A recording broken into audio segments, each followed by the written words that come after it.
Hey guys, welcome back to my channel. So I'm here for February releases. I'm gonna go through everything the same way that I always do, where I go through the really big releases and sequels first, then get into the 5 that I'm most anticipating. Without further ado, let's get into the big titles and the sequels that everybody's talking about. So there are 3 titles that are coming out on February 5th, which is coming up very soon. Like January was like, poof, gone. It happened. The 3 titles that are coming out on the 5th are On the Come Up by Angie Thomas, which everybody knows is gonna be like a #1 bestseller because it's Angie Thomas. It's gonna be amazing. Also on the 5th, we have Fame, Fate, and the First Kiss by Casey West, because Casey West just like pumps out books. Like she comes out with like 3 a year. I don't know how she writes as many adorable, fluffy YA romances as she does, but they're all fun, and this is the first one coming in 2019. And the 3rd book is Lady Smoke by Laura Sebastian. This is the sequel to Ash Princess, which again, these have like the most stunning covers of YA fantasy that I've seen in a long time.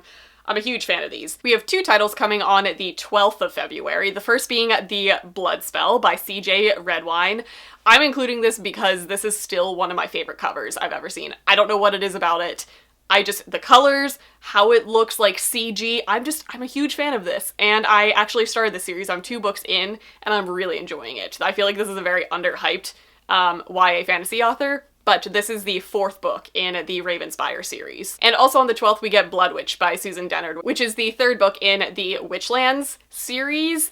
I'm pretty sure a lot of people are anticipating this book. I think it's going to be a really big release for her. There is one sequel coming on the 19th of February, and that is Miss Metal and Ash by Gwendolyn Clare. This is a sequel to Iron, Ink, and Glass, which was her release last year, and these covers are totally my aesthetic. Like, they're fantasy oriented, like you can tell this is a fantasy story, but it's like watercolor. I love it. And then on February 26th, we have The Disasters. This is a new book by PC and Kristen Cass. I think they finally stopped writing in the House of Night world, or at least this is a new one from the 2 of them. It's a mother-daughter duo, which I think is awesome, and I have actually really liked their books in the past, so I'm curious to see how their writing has like progressed over the years.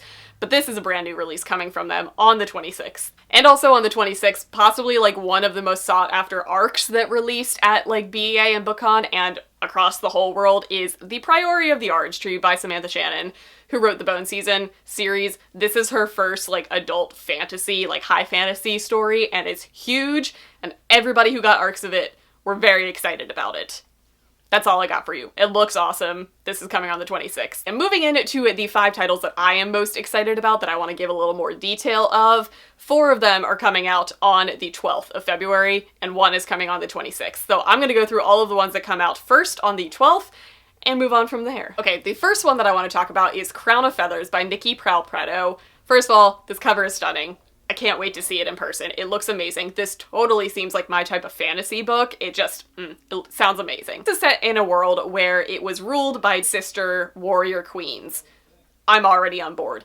And in this world, it's defended by Phoenix Riders. Hello, on board, 100%. But this world gets torn apart when the 2 sister queens start a war. So the kingdom is kind of crumbling and is very war-torn, and we are following Veronica 16 years after the war started. She's our protagonist, and she is like a war orphan who grew up hearing the myths of these Phoenix Riders, and that is her dream, to become a Phoenix Rider. Hello, that would be my dream too. So she's determined to find the Lost Riders. Over the course of this war, the Phoenix Riders have kind of disappeared, and she takes upon herself to try and find these riders and become one of them. And in order to do that, she has to disguise herself as a boy.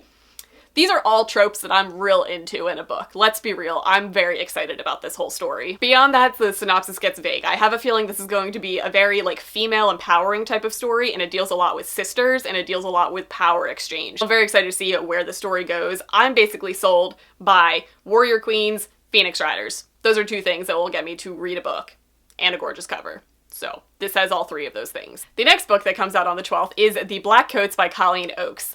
I'm so excited for this. I feel like this is a book that is going to be underhyped, and I'm trying to hype it right now. That's the goal. So in this book, our main character is Thea, and she gets an invitation to join the Black Coats. The Black Coats are a secret, like, society of women who basically have taken it upon themselves, and the group's mission is to seek vengeance for men who have wronged women. So this is going to be a very feminist and empowering type of story, and it sounds, honestly, awesome. So Thea jumps at this chance because this gives her an opportunity to finally bring justice to her cousin who was murdered and her killer was set free. So she basically thinks this is a perfect opportunity for her to get vengeance on this killer for her cousin. So she joins this group, she starts training with them and learning of all the stories of the other women who have been wronged and joined this group and why they joined the group and everything. So she is training with this group of very strong and empowered women to learn how to carry out balancings, which is what they call basically a lesson that is guaranteed to teach the men a lesson. What that entails, I don't know. I'm intrigued by this. I feel like it's gonna get real dark, and I'm starting to kind of get Scythe vibes because these people kind of have taken it upon themselves to like exact vengeance on the wrongdoers in the world. But as always, plot twist, the Black Coats are not really everything that they are cracked up to be, and it seems like these balancings are getting more brutal and more violent, and she starts to question whether this is actually vengeance that she's seeking or just kind of brutality in general. It sounds awesome. I'm so excited for this. I love the cover of it. Just keep an eye out for this. I think it's going to be really, really good. The next book that I am super pumped about, and is also coming out on the 12th of February, is Soul in Darkness by Wendy Higgins. This is an adult romance. I think she initially intended for this to be like a YA crossover because I think the main character starts as a like older teen and grows from there, but I'm pretty sure it's gonna be completely adult. Pretty sure there's gonna be some smexy times. I'm on board with this already. Wendy Higgins writes really fun romance. Like, she wrote the Sweet Evil trilogy, which I adored back in the day. So this is like an adult one from her. I'm very excited. This is based on the like Roman Greek mythology of the god of Cupid and the princess Psyche. I'm pretty sure it's like Psyche if you actually pronounce it the Greek way, but I'm gonna go with Psyche just for peace of mind. So our main character is this human princess named Psyche who lives on this island that people just worship. They think she is the most beautiful thing that they have ever seen, and they travel from afar to bestow a lot of gifts and blessings upon her. But all of these gifts and blessings that she's receiving were intended for the altar of Venus, who is the mother of Cupid. So Venus is starting to get a little peeved that she's not getting all of these blessings and gifts that all of these mortals used to give her. So she comes to her son, Cupid, and asks him to kind of teach her a lesson. And Cupid obviously is the god of love and loves using the gift of love to kind of cause like mischief and mayhem among humans. Like, this is the mythology that we get the little like Cupid naked baby with the arrow from. He likes just kind of like forcing people to fall in love and heartbreak to ensue. He's just kind of like the Puck of Greek mythology. So he is on board for this. He is definitely gonna take on this challenge of taking down this mortal princess who seems to be stealing all of his mom's gifts. So her punishment that Cupid has doled out to her is that she is given to this stranger monster creature who can only come to her in the dark of the night, and she is never to lay eyes on him. That sounds dark and enticing, but it turns out that this stranger, I think, is going to turn into her mate, potentially, and instead of terrifying her like he's supposed to, I'm pretty sure he gives her some other sensations other than fear. I think it's gonna be sexy and adorable. I'm gonna be honest, I'm totally trash for Wendy Higgins romance, and I'm just real excited for this. The next book that I want to talk about is called Comics Will Break Your Heart by Faith Erin Hicks. So not only is this on my radar from the actual plot and synopsis, but Faith Erin Hicks is the co-author of Pumpkinheads with Rainbow Rowell, which is coming later this year. So I want to go back and read all of her books because I've already read Rainbow Rowell's books and I want to read Faith Erin Hicks' books. So this is where I'm going to be starting with her newest release coming on the 12th. This honestly sounds right up my alley. Like, it sounds like an adorable contemporary romance, but with like a nerdy twist. So we are following Miriam, whose family should be rich because her grandfather was one of the co-owners of a huge comic franchise called the Tomorrow Men, but her grandfather sold his rights to the other co-author of this, and her family has nothing to show for it. But then a cute boy shows up in her town, and it turns out this is the grandson of the person that her grandfather sold these rights to. So his granddad also wrote this comics, but also has all of the royalties and the money to show for the success of this comic series. So she wants to be really frustrated with him, but they are also both comic nerds because both of their families raised them to read comics and appreciate comics. So I feel like it's going to be kind of a star-crossed lovers type of thing. I think this is like described as a Romeo and Juliet because it's like rival families based on like their grandfather's issues back in the day, and I think she's gonna fall for him. It's gonna be so cute. This is totally gonna be a nerdy, super cute romance, and I really need that in February. It's February, it's Valentine's Day, I want to be reading all of the fluff, and this is one of them. The last book that I want to talk about is one that I've actually already read, so I can like legitimately give my thoughts about this, but coming on the 26th, we are getting Warrior of the Wild by Tricia Levenseller. She wrote The Daughter of the Pirate King duology. This is her newest book, and it is Viking inspired, and it's amazing. So in this book, we're following Rasmira, who lives in a... Okay, it's not a Viking, like it's not a direct Viking story, but it's like Viking inspired. So like the culture of the Vikings and the spirituality and the beliefs of the Vikings are what inspired this fantasy world, but it's definitely not actual Vikings. And she is the daughter of the chief and the leader of this whole village, and she's been training her entire life to be a warrior and to eventually one day take over the role as leader from her father. Because of this, she is not treated well. All of the other boys who have been training with her don't really respect her, even though she is a badass warrior and she can kick all of their butts. Just the fact that she is like the leader's daughter and she hasn't really like earned her role, even though she has, means that they kind of treat her like crap.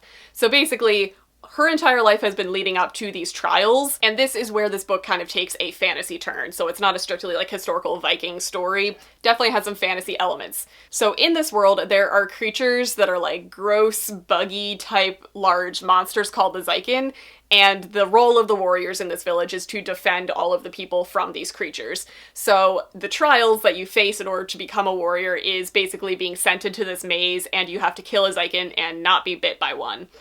Through a weird series of events, she fails her trials, and the punishment of failing your trials is not only like shame and humiliation of not passing them, you get banished from the village.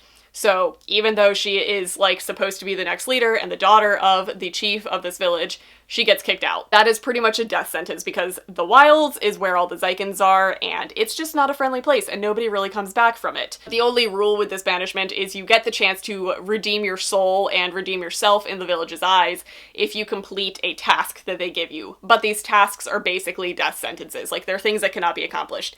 And her task is to go and kill a god.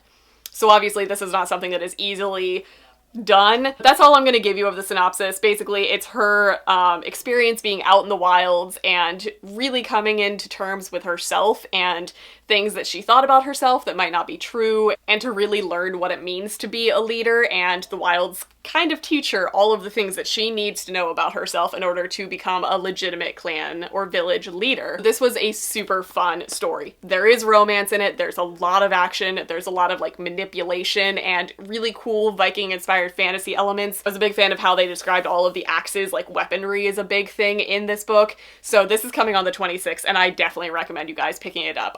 I loved it. It was like such a fast read. I read it in like 2 days. Keep your eye out for this one. So that is going to be it for my releases that are coming out that I am most excited about. There are honestly a ton. Like, if the first 2 months of this year are any inclination of what the rest of 2019 is going to be like, I'm going to be broke. It's going to be a very expensive year because we've got a lot of really good books coming at us. So I hope you guys enjoyed this video, and I'll see you guys in my next one.